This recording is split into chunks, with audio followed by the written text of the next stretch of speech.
ازاي نشتغل على معادلات الحركه بعجله منتظمه؟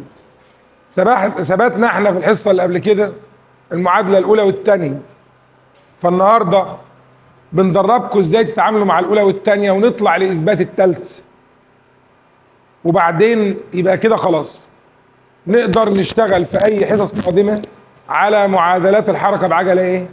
منتظمه، اللي هو شغلنا النهارده. خلينا نبدا بالسهل الاول. انا شايف ان السهله هي المساله الثانيه اللي انا هعيد كتابتها هنا كده. بيقول يتحرك جسم طبقا للعلاقه بعد بسم الله. طبقا للعلاقه ايه؟ شوف طريقه كتابتي في العلاقه. عايز حد منكم هنا جوه. دي 5 تي زائد 10 تي تربيع. شوف يا انسه جواهر، دي 5 وده 10.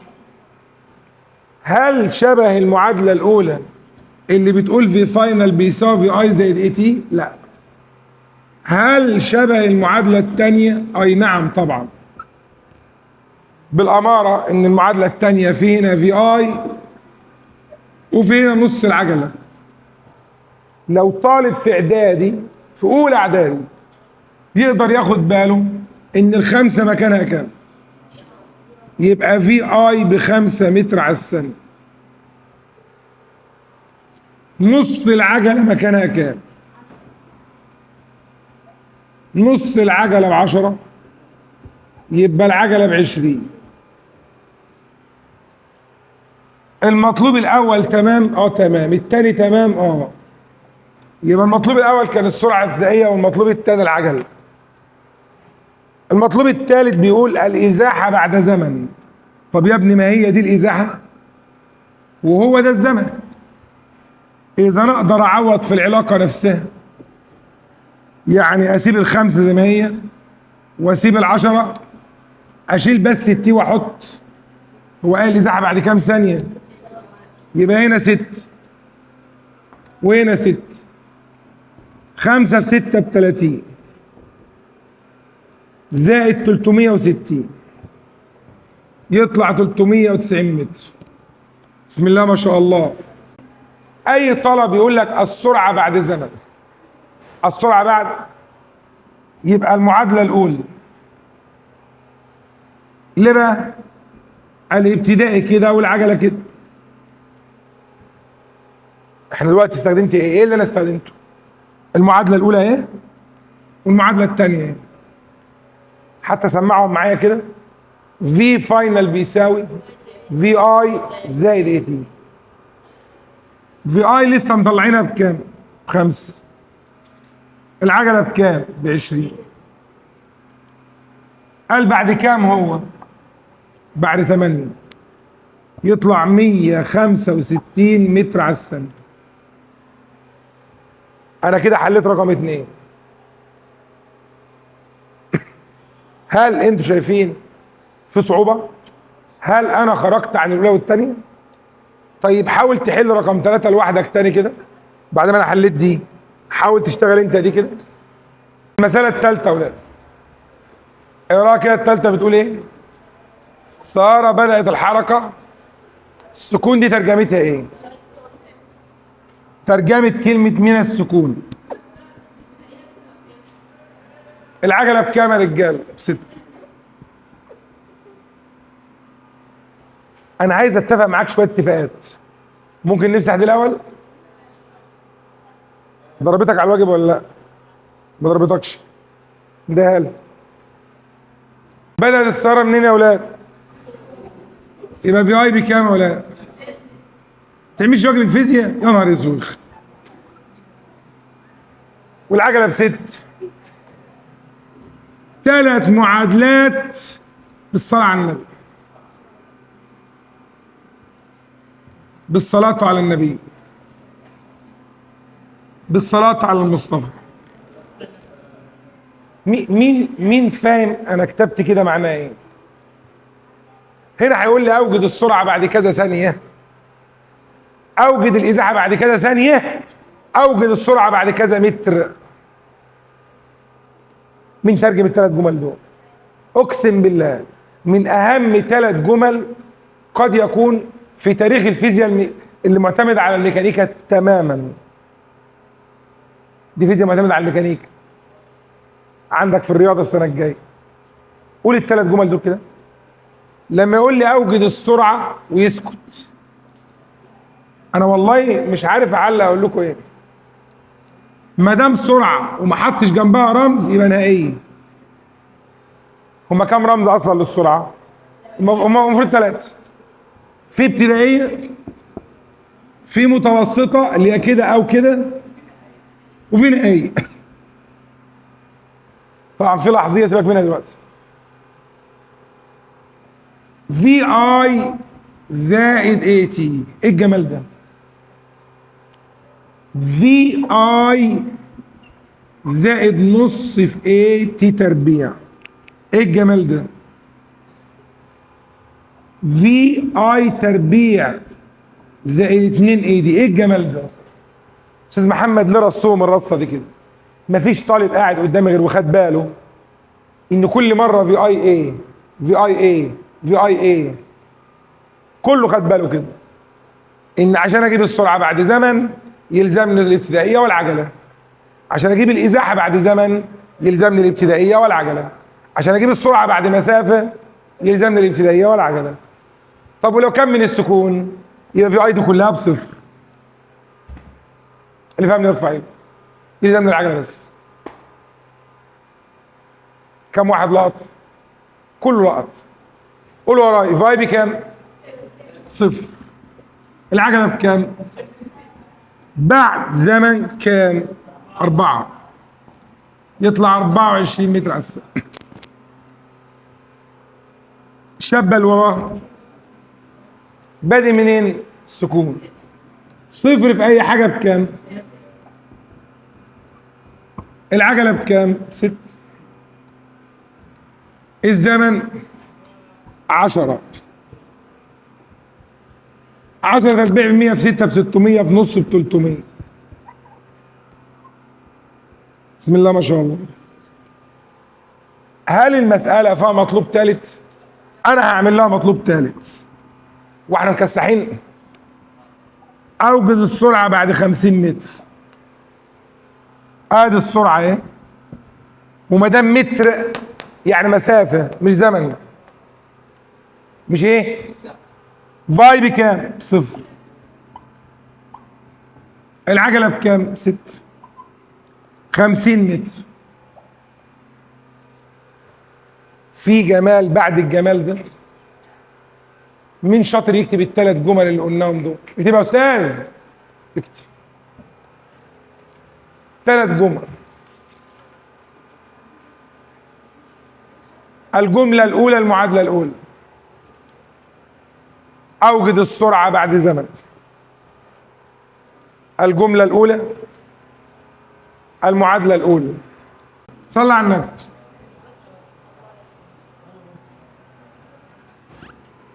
المعادلة الأولى لها حلين. بص بقى الحتة دي أهي. المعادلة الأولى، يعني معقولة أعدي حصة من غير ما ينفعش. حتى حرام نرفض نعمة ربنا. اكتب عندك بضرب الطرفين في 6. 6 في تي. 6 في سدس. 4 في 6. قول ورايا. بضرب الطرفين في 6. اسمع. ملين.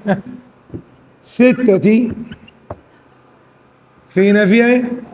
6 في سدس بواحد ناقص 24. احنا قلنا اي رمز سرعه مفيش جنبيه حاجه يبقى ايه؟ فاينل. ودي ال 24 الجهه لايه؟ اقرا. يا استاذ مش كنت تدربني عليها الاول؟ هي حلاوتها في صعوبتها. حلاوتها في ايه؟ يلا قول تاني. اتخلصنا من الكسر. اسمع. بضرب الطرفين فين؟ لما حد معبرني. ضرب الطرفين في كام يا ولاد؟ نقارن بقى. بص يا جماعه، مين اللي بتستنكح بره دي؟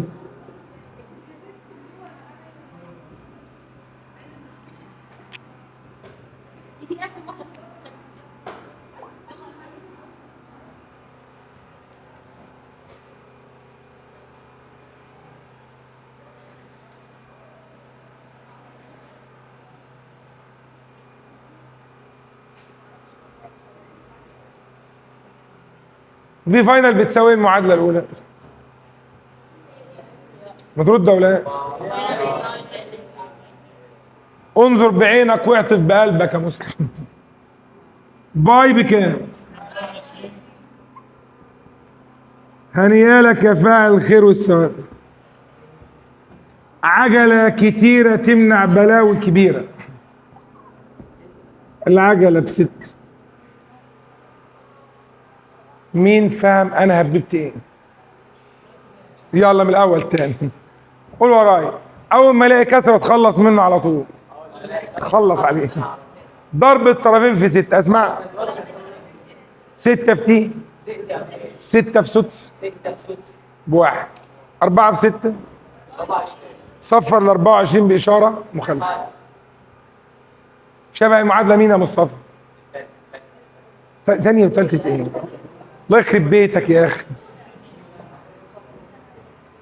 انت بص كده. معادلة مين يا غبي؟ الحمار ده يا جماعة اكمني كاتب في فاينل يمين غير في فاينل شمال. ايرو كده يا جماعة في فاينل بتساوي ايه؟ ايرو هنا كده.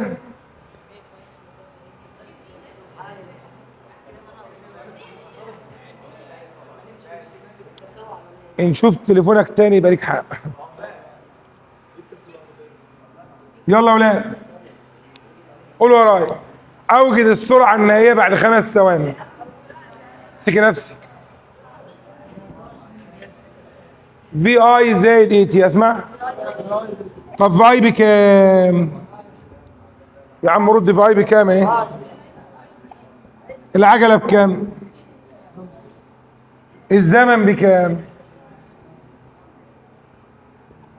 مين شاطر فاهم المسألة دي؟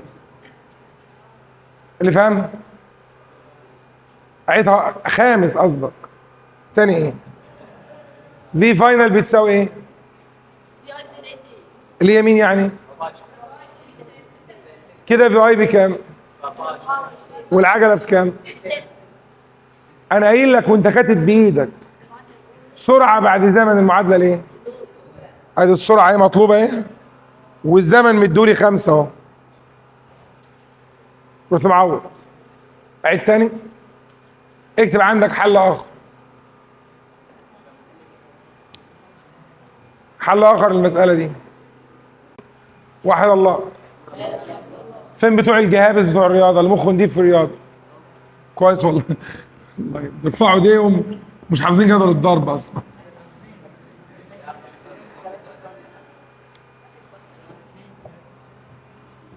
اضرب في الستة واقسم على الست. اشمعنى الستة اللي ضربت فيها وقسمت عليها؟ عشان المقام ده يبقى مشترك. يعني يبقى المقام 6 كده. فوق هنا كده هتبقى كده في على 6 ناقص 24 على 6. يبقى المقام المشترك كام؟ مين فاهم ليه ضربت في 6 وقسمت على 6؟ الضرب في مقدار ثابت ثم القسم عليه لا يغير في المقدار. لا يغير. شايفيني كويس؟ الله اكبر. 4 بكام؟ على كام؟ يبقى 24 على كام؟ مين واخد باله يرفع ايده؟ يبقى البسط في ناقص 24. اللي عايز تخف دمه على بره. العلاقة دي شبه مين؟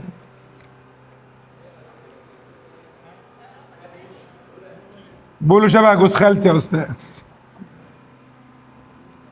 انا طالع روح اهلي معاكم يا جماعه. في ناقص في اي على تي. ليه مش راضي؟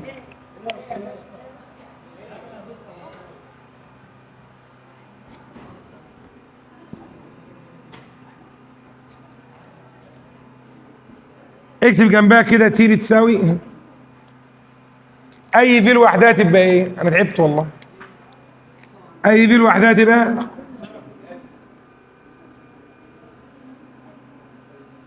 الشطار فين؟ في اي واخده مكان مين؟ الايه واخده مكان مين؟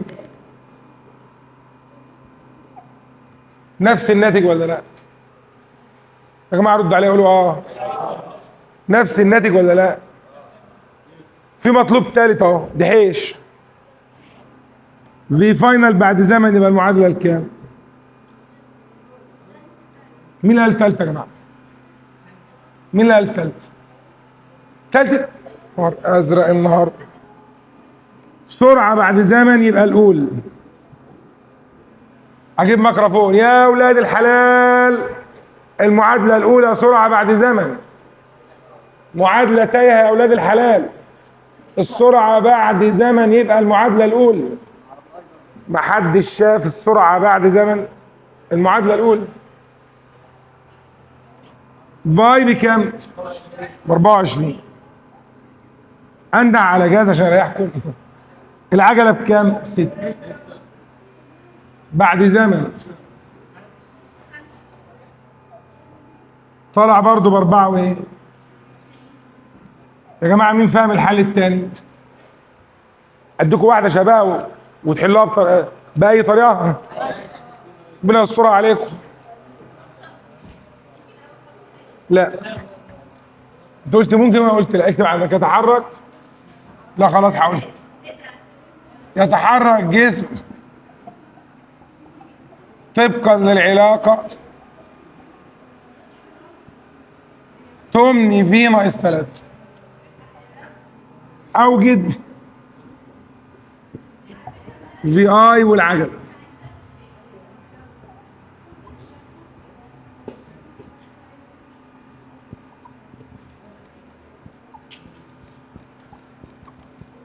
اللي حلال اي هيافه حافظنا. ازاي اتخلص من المقام ده؟ ايه؟ لا مؤاخذه لا مؤاخذه لا مؤاخذه. دي 8. خلاص بقى. انا نسيت ان انا غيرت المساله اصلا. واحد الله بقى. لما اجي اتخلص منها اعمل ايه؟ اضرب في 8 فوق واقسم على 8. كده اصبح ال 8 في فاينل ناقص 24. الاثنين بتتكتب كده يا احمد حسن كده زي البشر. جاي من كوكب المريخ علينا. تي بتساوي في فاينل ناقص في اي على ايه؟ الايه واخده مكان الثمانية. ركز هو عايز منك ايه؟ في اي ب 24. المطلوب سرعه بعد زمن يبقى اكيد ايه؟ قول معايا بس. سرعه بعد زمن يبقى اكيد ايه؟ واخر مره تقعدوا جنب بعض. لا تسكت. اضربك. ليه؟ يعني ليه؟ كل واحد يحل لوحده. فاي بكام يا ولاد؟ 24. العجله بكام بقى؟ 8. يعني لما كل اتنين يتكلموا مع بعض في الحصه احنا نعمل ايه؟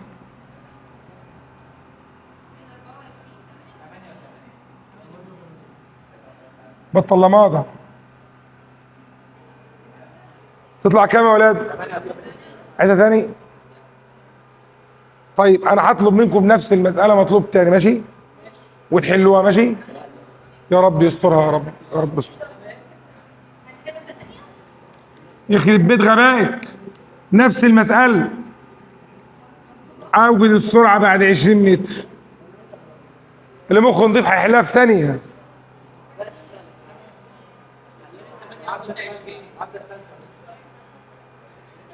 جدع. السرعة هنا بعد زمن ولا بعد مسافة؟ يبقى المعادلة الثالثة.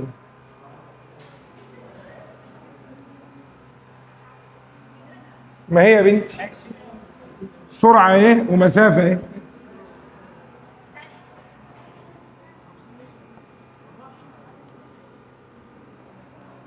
كان الله في عونهم في البيت. والله العظيم حالة صعبة خالص. أي سرعة بعد يبقى نهائي. فاي بكام؟ ب 24. العجلة بكام؟ 8. لو كان اداني زمن كنت حليت بالأولى، اداني مسافة أحل بالتالت. أخباركم بأمانة الله. في جمال بعد اللي احنا عاملينه ده؟ اكتب لي عندك يلا. اثبت صحة المعادلة التالتة. يا بنتي اكتبي. اكتب عندك اثبت صحة المعادلة التالتة. اثبت. ده انتوا دفعة ملعونة. اثبت صحة المعادلة الكام؟ التالتة. سيب اللي في ايدك يلا. ركز معايا. في داش بيساوي على ايه؟ في داش الازاحة على الزمن. تاني في داش بيساوي رجالة طرفين في ايه؟ يبقى بالصلاة على النبي. الله ينور. في حاجات كده انا مخليكم اساتذة فيه. ان في داش لا قانون تاني اللي هو في فاينل زائد في على 2. وكمان لسه النهارده مأكد عليكم في موضوع الزمن. في فاينل ناقص في اي على ايه؟ حالا مأكد على مره واثنين وعشرة. شيل في داش وحط قيمتها. في فاينل شيل التي وحط قيمتها. في فاينل ناقص في اي على ايه؟ كم خطوه لحد هنا؟ 3. قولهم يلا. في داش بيساوي دي على تي. طرفين وسطين. دي بتساوي في داش في تي. بسط بسط مقام في مقام. اللي فاتحيننا في الرياضه. صاد زائد س في صاد ناقص س يبقى صاد تربيع ناقص س تربيع. مش واخد بال حضرتك انت؟ مش صاد زائد س لما تنضرب في صاد ناقص س يدي صاد تربيع ناقص س تربيع؟ طب ما دي شبهها ايه؟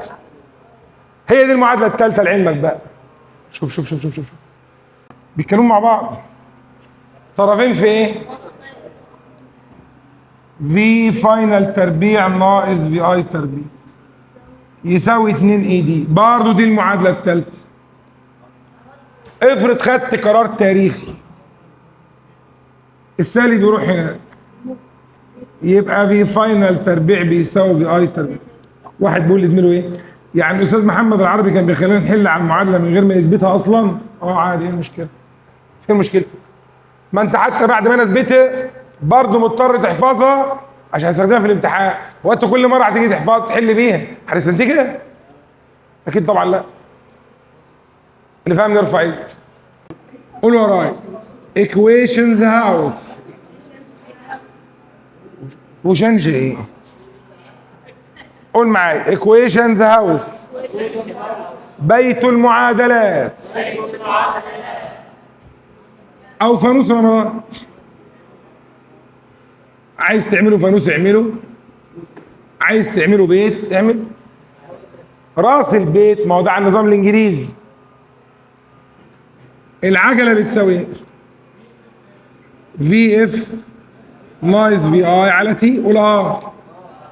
لا ده مش لسه مغيره. خد يا بنتي تاني.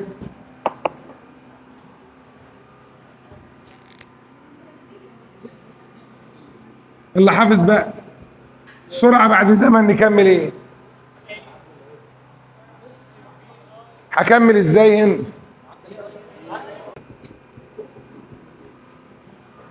دي كلها اشكال للمعادله رقم كام؟ انت بتصنعيها ايه ولا ايه؟ فيش يا مستر؟ ومين اللي تاني قاعد لحد فيش يا مستر؟ امال لعب في موبايلات بس اللي فيش؟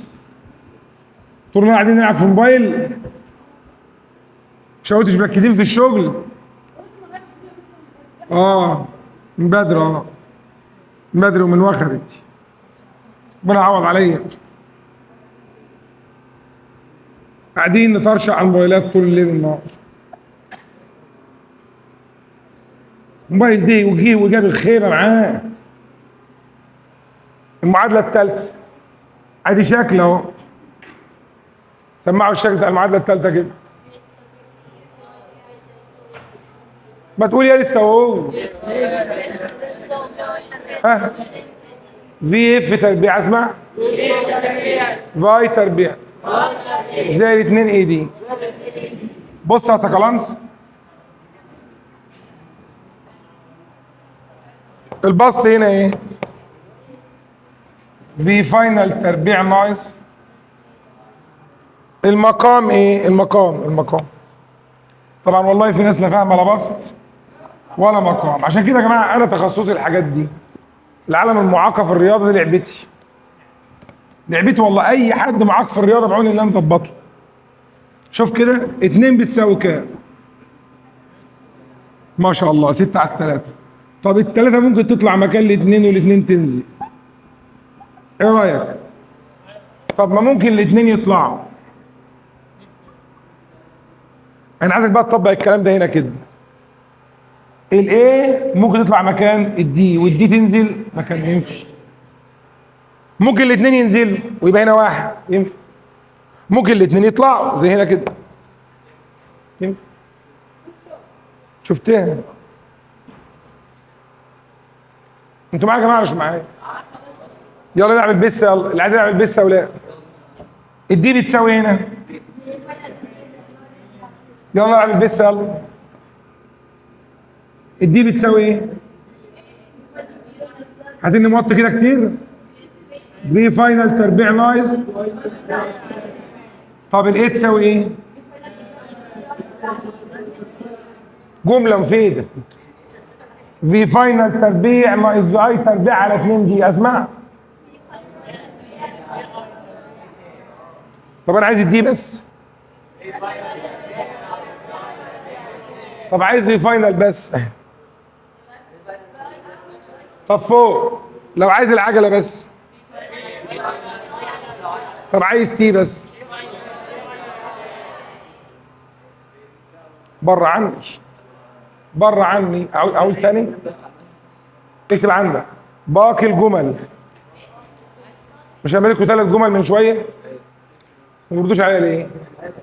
وريكم كام جمله؟ مليتهم انت؟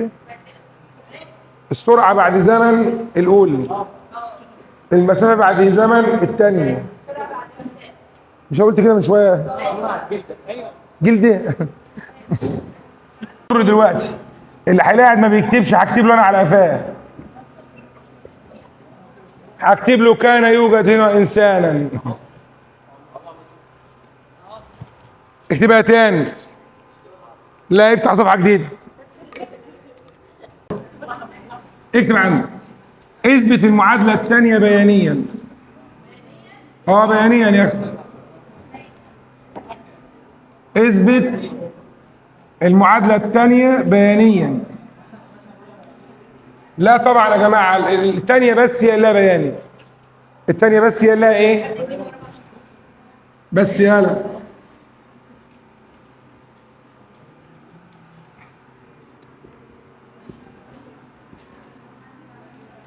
اثبت المعادله الثانيه ايه؟ اكتب بس البدايه دي معايا كده. نفرض ان جسما بدأ الحركه بسرعه في اي لا تساوي الصفر. امال بتساوي كام؟ 5. وبعد مرور زمن تي، بعد مرور يا جماعه وليكن تي ده بكام؟ ب10، اصبحت سرعته، يبقى دي في اف 20. فلحساب الإزاحة سنمثلها بيانيا.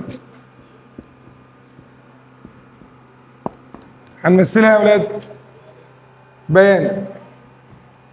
ادي محور مين وادي محور مين؟ السرعه والزمن. اقرا كده، في اي لا تساوي الايه؟ هل ابدا من هنا ولا من فوق شويه؟ ابدا من عند كام بالظبط؟ من عند، طبعا الخمسه دي فرض من عندي، يعني فرض منين يا اولاد؟ من عندي. وصلنا لسرعه كام؟ 20. مين فاكر الحصه الماضيه بقى؟ لما كان يبقى عندي شكل زي كده كنت بقسمه كده، اعمل منه مستطيل واعمل منه مثلث، وكانت بالصلاه على النبي الازاحه تساوي المسافه يساوي مساحه المستطيل زائد مساحه المثلث. اللي افتكر يرفع ايده. يلا من الاول بقى خالص. يلا نفرض ان جسما، اسمع، بدأ الحركه بسرعه ابتدائيه في اي. في لا تساوي الكام؟ يعني بتساوي كام؟ 5 فرضا يعني. بعد مرور زمن قدره كام؟ تي. تي ده احنا فرضنا انه كام؟ 10. اصبحت السرعه كام؟ 20. فلحساب الازاحه هنمثلها ايه؟ بيان. اشمعنى بيان؟ لان استاذ محمد عرفنا الحصه الماضيه ان الازاحه تساوي المسافه تساوي المساحه. اسمع، الازاحه تساوي المسافه. طب المستطيل بيساوي ايه؟ مش طول في عرض يا ستي؟ ما تضربيش بقى 5 في 10، قول الرموز بس. زائد القاعده دي مين؟ القاعده دي تي. القاعده يا ولاد يبقى نص القاعده مضروب في مين؟ الارتفاع. مضروب في مين يا ولاد؟ القاعده اللي هي تي. اللي مخه نضيف يبص على السبوره. ده كله اسمه ايه؟ 20 اللي هي في اف، وده اسمها ايه؟ 5 اللي هي في اي. قول معايا، الارتفاع هو، اسمع، الارتفاع ايه؟ ارتفاع المثلث ده اهو مش بيساوي ال 20 دي كلها مطروح منها الخمسه؟ طيب بص كده، مين هي في اف ناقص في اي؟ يا نهار ابيض، مين هي في اف ناقص في اي؟ اي تي. يبقى لما نقول الارتفاع من حق اكتب في اف ناقص في اي، او من حق اكتب اي تي، وده نص وده زائد وده في اي تي. تي في اي تي يبقى نص اي تي تربيع. الاثبات ده لازم يتذاكر لما تروح، اسمه الاثبات البياني. هنعيده مره على السريع. يلا قولوا ورايا، الازاحه تساوي المسافه. اسمع، بتساوي مساحه مين زائد مساحه مين؟ المستطيل زائد المثلث. المستطيل طول في ايه؟ في عرض، انما المثلث نص القاعده في الارتفاع ده اهو. مين هو الارتفاع؟ في فاينل ناقص في اي، اللي هو في المثلث الاولاني هناك ده عباره عن مين في مين؟ شيل بقى في فاينل ناقص في اي اللي الارتفاع عشان ابقى سي، وحط اي تي. اي تي في تي. شكرا. اللي فاهم يرفع ايده. طب انا بسال سؤال للاذكياء بس قبل ما ادي اخر حاجه في الحصه. الاذكياء بس اللي هيرد، اللي مخه نضيف. لو قال لك ان في اي بصفر، ايه التغير اللي يحصل على الرسمه دي؟ المستطيل مش موجود، لان ساعتها هنبدا من هنا كده كده بس. في كده بكام؟ مثلث بس. اللي فاهم الدماغ الجامده دي يرفع ايده. قول يلا، لو في بصفر يبقى المستطيل هنعوزه ولا هيبقى مش موجود؟ هيبقى الازاحه هي المسافه المساحه المثلث بس. طب بالله عليك المثلث هنا قانونه ايه؟ المثلث اهو يبقى نص 80 تربيع. روعه ولا مش روعه؟ السبوره ديت لازم تتسجل عندك.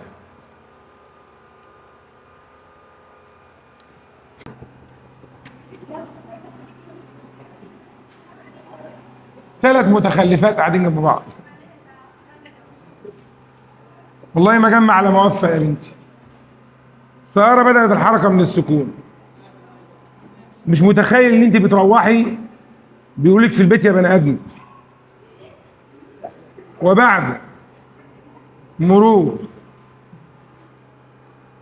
زمن 10 ثواني هطقشكوا ببعض صدقين.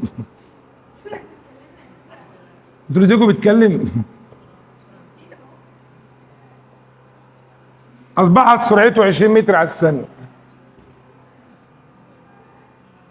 احسب الازاحة باربع طرق. اللي انت سمعته احسب الازاحة باربع طرق.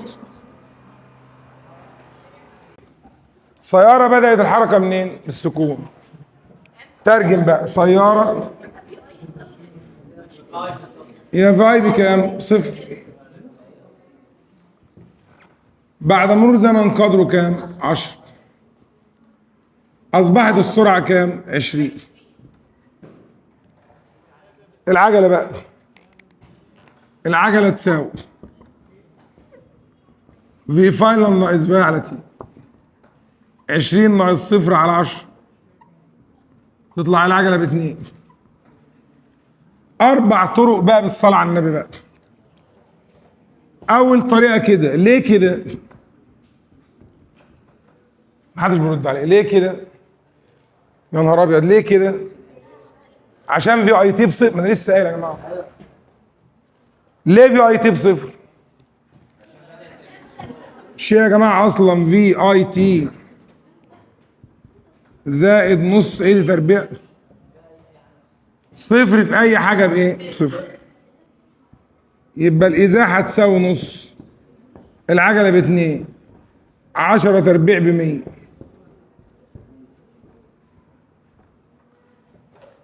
مين بيحب الفيزياء؟ الدي تساوي ايه الدي؟ في فاينل تربيع ناقص. هتحب الفيزياء ازاي وانت مركزه مع الارض اكتر مني؟ مش معبره الارض؟ ماشي. ولا هي معبراك؟ 20 تربيع ناقص صفر تربيع. ده انتوا كحريت. العجله ب2 اهي. 20 تربيع بكام يا ولاد؟ 400 على 4 في 100. الصلاة على النبي. كم طريقة كده؟ مين مستعد للتالتة؟ تتوقعوا التالتة جاية منين؟ أتوقع إن التالتة بتساوي في داش في تي. فك الفي فاينل كده. الفي داش قصدي. في فاينل زائد في اي على 2. النهائية بكام؟ النهائية لا إله إلا الله. النهائية والابتدائية في كام؟ 10 في 10 بكام؟ فاضل طريقة على السبورة اهي. هي دي. فاي بكام؟ والنهائية بكام؟ الزمن كام؟ يبقى الإزاحة يا فنان بتساوي مساحة المثلث يا فنان. انت قاعد على حاجة سخنة ولا ايه؟ نص. امال ايه في ايه مالك؟ نص في 10 في الارتفاع كام؟ تطلع برضه ب100. ايه رايك في اللوحة اللي على السبورة دي؟ اللوحة